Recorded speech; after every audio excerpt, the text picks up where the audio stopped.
వెళ్తున్నారు. తమ విలువైన ఓటును వినియోగించుకునేందుకు తెలంగాణతో పాటు ఏపీలోని గ్రామాలకు తరలి వెళ్తున్నారు. ప్రయాణికులతో బస్సులు, రైళ్లు కిటకిటలాడుతున్నాయి. వారం రోజులుగా రిజర్వేషన్లన్నీ ఫుల్ అయ్యాయి. ప్రయాణికుల రద్దీని దృష్టిలో ఉంచుకొని ఆర్టీసీ బస్సులను పెంచింది.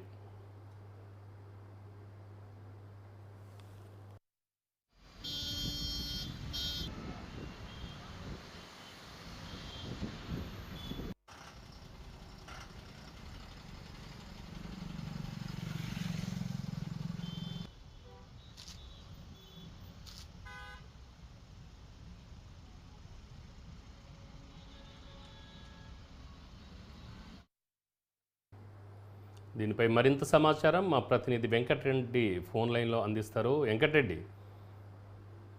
Good morning Rambabu. ఇక ఆంధ్రప్రదేశ్ తెలంగాణలో జరుగుతున్నటువంటి లోక్సభ ఎన్నికలు కావచ్చు, అదేవిధంగా అసెంబ్లీ ఎన్నికల నుంచి కూడా 13వ తారీఖు ఉదయం 7 గంటల నుంచి జరుగుతున్నటువంటి పోలింగ్ ఇక హైదరాబాద్ నుంచి దాదాపు రోజుకు 40,000 వాహనాలకు పైగా జాతీయ రహదారులపై వెళ్తుండడంతో అయితే హైదరాబాద్ విజయవాడ జాతీయ రహదారిపై వంతంగి టోల్ ప్లాజా, అదేవిధంగా కొర్లపాడు టోల్ ప్లాజాతో పాటు ఇటు నందిగా వద్ద ఉన్నటువంటి టోల్ ప్లాజాల వద్ద రద్దీ పూర్తి స్థాయిలో ఉంది. రోజుకు సాధారణ రోజుల్లో 40,000 వాహనాలు తిరిగే సమయం ఉంది. అంటే ఇక ఈసారి మొత్తం ఇప్పుడు ఎలక్షన్ల సమయం కావడంతో దసరా సంక్రాంతి సెలవుల్లో ఎలా అయితే వాహనాలు వెళ్తున్నాయో అదేవిధంగా ఇప్పుడు జాతీయ రహదారిపై వాహనాలు వెళ్తుండడంతో రోజుకు 70,000 వాహనాలు కూడా ఇటు నిన్న సాయంత్రం నుంచి వాహనాలు వెళ్తుండడంతో అయితే టోల్ ప్లాజా వద్ద దాదాపు కిలోమీటర్ మేర కూడా వాహనాలన్నీ కూడా ఆగి వెళ్తున్న పరిస్థితి అయితే ఉంది.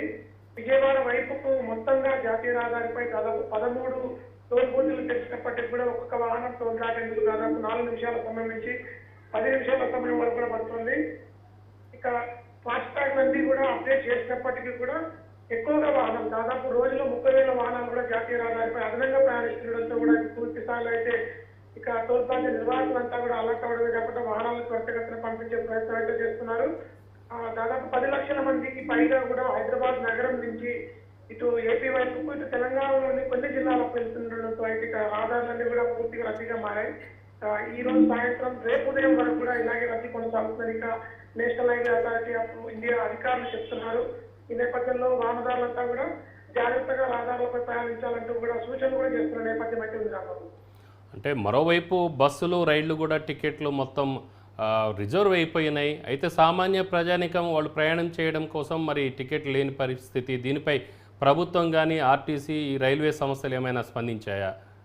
ఇక తెలంగాణ వ్యాప్తంగా ఉన్నటువంటి ఉచిత బస్సు దాదాపు 15,000 బస్సుల్ని కూడా సెమీ లగ్జరీకి కన్వర్ట్ చేసిన నేపథ్యంలోనే ఇక తెలంగాణ వైపు నుంచి ఆంధ్ర వైపుకు వెళ్లే బస్సులు కూడా చాలా తగ్గిపోయాయి. దీంతో ప్రైవేట్ ట్రావెల్ బస్సులన్నీ కూడా పూర్తి స్థాయిలో దాదాపు రోజుకు 400లకు పైగా హైదరాబాద్ నుంచి విజయవాడకు వెళ్తున్నట్టుగా సమాచారం అయితే ఉంది. దీనికి సంబంధించి ప్రత్యేకంగా రైళ్లు కూడా దక్షిణ మధ్య రైల్వే ఇటు ఏపీ వైపుకు వెళ్లే రైల్వే లైన్లలో నడుపుతూ కూడా ఇటు ప్రయాణికులందరినీ వైపు సిద్ధంగా ఉంది.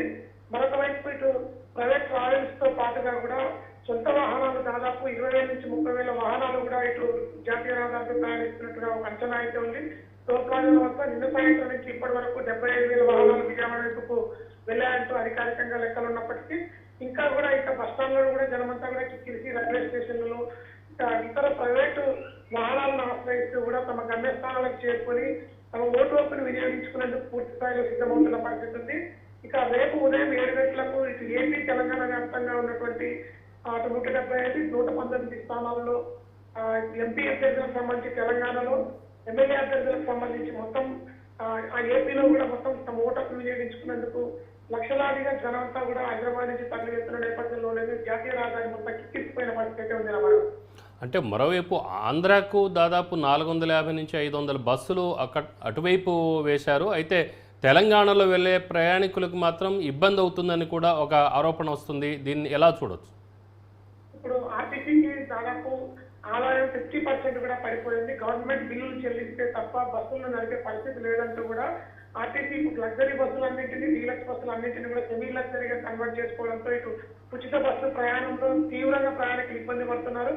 తెలంగాణ జిల్లాలకు వ్యక్తిగత వాహనాలతో ఎక్కువగా ప్రయాణించేందుకు ఆసక్తి చూపుతున్న పరిస్థితి అయితే ఉంది. ఆంధ్రప్రదేశ్ మాత్రం ఇటు రైళ్లు, బస్సులు, ప్రైవేట్ టూరిస్ట్ వాహనాల ద్వారా కూడా మొత్తం తమ గమ్యస్థానాలకు చేరుకొని ఎల్లుండి ఉదయం 13వ తేదీ ఉదయం 7 గంటల నుంచి సాయంత్రం వరకు జరిగినటువంటి పోలింగ్ లో తమ ఓటు హక్కును వినియోగించుకునేందుకు స్వచ్ఛందంగా తరలి వెళ్తుండడంతో అయితే రహదారులన్నీ కూడా పూర్తి స్థాయిలో కూడా ట్రాఫిక్ తో నిండిపోయిన పరిస్థితి ఉంది. వాహనాలు ఎక్కడ కూడా యాక్సిడెంట్లు జరగకుండా ఎక్కడికక్కడ పోలీస్ బందోబస్తులు ఏర్పాటు చేయడం కాకుండా ఈ రోజు సాయంత్రం 5 గంటల తర్వాత కూడా అన్ని ప్రచార వాహనాలన్నీ కూడా మూగపోవడంతో కూడా ఇటు ఎన్నికల కమిషన్ కూడా పూర్తి స్థాయిలో ప్రచారం ముగిసిన అనంతరం కూడా పబ్లిక్ ని తరలించి అవేర్నెస్ కల్పించడమే కాకుండా ఓటింగ్ శాతాన్ని పెంచే దిశగా చర్యలు చేపట్టడంతో కూడా వాహనాల రద్దీ పూర్తిగా ఇటు జాతీయ రహదారిపై అయితే నెలకొని ఉందని చెప్పొచ్చు రామారావు.